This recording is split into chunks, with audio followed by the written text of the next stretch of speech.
अस्सलाम वालेकुम दोस्तों, पिक्सआर्ट की एक और वीडियो लेकर आपकी खिदमत में हाजिर हुए हैं। दोस्तों, स्क्रीन पर जो फ़ोटो है आज हम इसकी एडिटिंग करेंगे।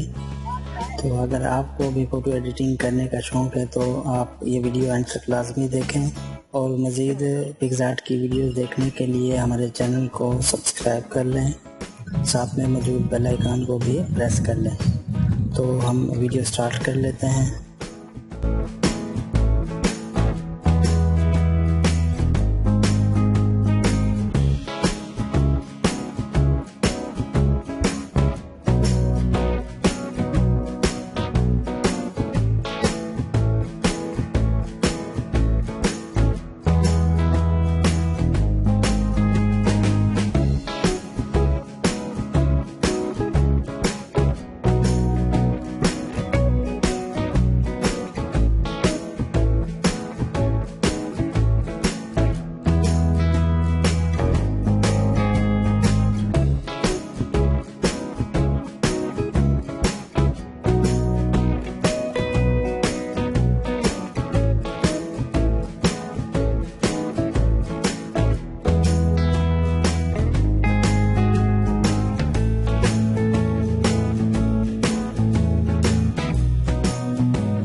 दोस्तों, वीडियो अच्छी लगे तो वीडियो को लाइक कर दें और ज़्यादा से ज़्यादा वीडियो को शेयर करें।